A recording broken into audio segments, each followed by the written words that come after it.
Inch के सीने वाले नरेंद्र मोदी ने देश की क्या दशा कर दी है। एक तो पहले हमारे देश में गोरखा रेजिमेंट, और गोरखा रेजिमेंट न केवल भारत में, देश के कई देशों में गोरखा रेजिमेंट है, खासकर इंग्लैंड का मैं जिक्र कर रहा हूँ। तो भारत में गोरखा रेजिमेंट की भर्ती पर प्रतिबंध लग गया है, क्योंकि नेपाल की सरकार और नेपालियों ने तय किया हम अपने देश के जवान को 4 साल के लिए बंधुआ मजदूर की तरह नहीं भेजेंगे। अपने हृदय पर हाथ रख के सोचिए, 2002 में सत्ता में मुख्यमंत्री बनने वाला गुजरात का 2047 तक कुर्सी पर कायम रहना चाहता है और देश की हिफाजत करने वाले जवानों को 4 साल में बाहर करना चाहता है। लेकिन मामला यही नहीं है। नेपाल के साथ भारत का एक बहुत बड़ा युद्ध शुरू हो चुका है। नेपाल ने अपना एक नया नोट छापा और उस नोट में भारत के बहुत बड़े भूभाग को शामिल कर दिया। मेरे प्यारे देशवासियों, नेपाल से दुश्मनी का देश को बहुत नुकसान होने वाला है।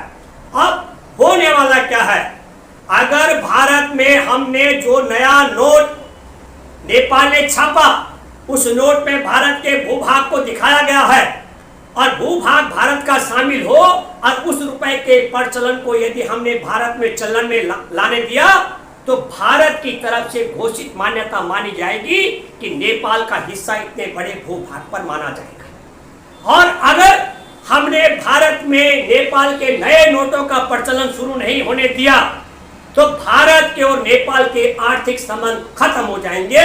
ये नालायक ने हमारे देश को ऐसी दशा में पहुंचा दिया।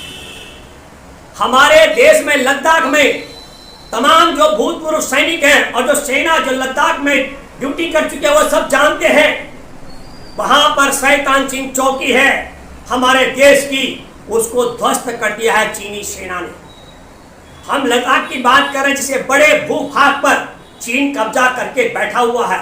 और तब मैं आपको बताना चाहता हूं कि एक तरफ चीन ये सब कर रहा है और दूसरी तरफ मैं आपके माध्यम से कहना चाहता हूं कि जब राहुल गांधी ने कहा कि हमारे देश में अदानी अंबानी को सब सौंपा जा रहा है, आज एक और चौंकाने वाली बात आ चुकी है।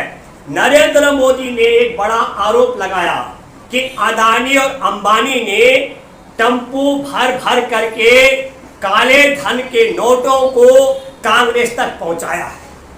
अब आप कल्पना करिए कि नोटबंदी करके देश में काले धन की कमर तोड़ने वाला नरेंद्र मोदी को यह बताना चाहिए वह कौन कौन से तरीके हैं जिससे देश में अदानी और मुकेश अंबानी काला धन अर्जित कर रहे हैं।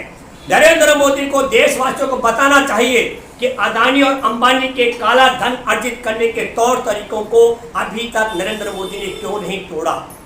दूसरा सवाल यह है कि जब टेम्पो काले धन से भर करके कांग्रेस की तरफ राहुल गांधी के यहां जा रहा था, मुकेश अंबानी का अदानी का टेम्पो भर के जा रहा था, तो नरेंद्र मोदी देश को बताएं कि नरेंद्र मोदी की ईडी ने, सीबीआई ने और इनकम टैक्स ने और पुलिस ने वो टेम्पो जब्त क्यों नहीं किए। और तीसरा महत्वपूर्ण बात कि नरेंद्र मोदी ये बताए कि वह टेम्पो लेकर के स्वयं मुकेश अंबानी जा रहा था, गौतम अदानी जा रहा था, या उनके कौन कौन मुलाजिम थे जो टेम्पो लेकर गए।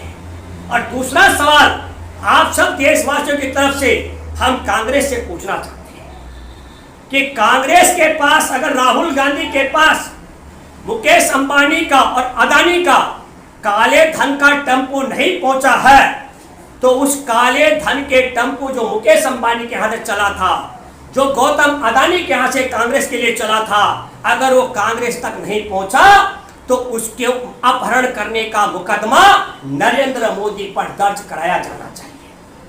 पकड़ी गई थी और आज तक के सबसे बड़ी बड़ी खेप अगर ड्रग्स की पकड़ी गई है तो गौतम अदानी के मुद्रा पोर्ट पर पकड़ी गई है। निश्चित तौर पर मैं भी मानता हूं कि नरेंद्र मोदी के लिए हम शुक्रिया अदा करते हैं कि नरेंद्र मोदी ने यह कहा कि हमारे देश में गौतम अदानी और मुकेश अंबानी काले धन का भी कारोबार करते हैं। लेकिन एक बड़ा सवाल, क्या सच में दुनिया में धनवानों में 9वें पायदान पर बैठा मुकेश अंबानी काले धन का कारोबार करता है? तो फिर ऐसे व्यक्ति को नरेंद्र मोदी ने गिरफ्तार क्यों नहीं किया? यह सवाल देशवासियों को उठाना चाहिए। हमारे देश में 12वें पायदान पर, दुनिया में धनवानों के 12वें पायदान पर गौतम अदानी काले धन का कारोबार करता है। तो काले धन का कारोबार करने वाले नरेंद्र मोदी अगर इन दोनों पर मुकदमा दर्ज नहीं कर रहे हैं तो नरेंद्र मोदी झूठा आरोप लगा रहे हैं। और इस झूठे आरोप के खिलाफ मैं अपील करता हूं कांग्रेस के लोगों से। मैं कहता हूं कि इसके लिए आपराधिक मुकदमा दर्ज कराओ पुलिस थाना में।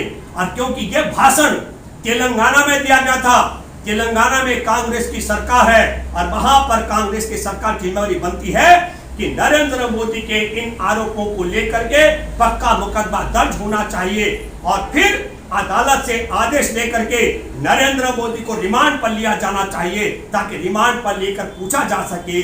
नरेंद्र मोदी बताए कि कौन से टेम्पो में कितने बजे किस नंबर के टेम्पो पर काला धन कहां से रवानगी हुई थी और कहां कांग्रेस के पास पहुंचा।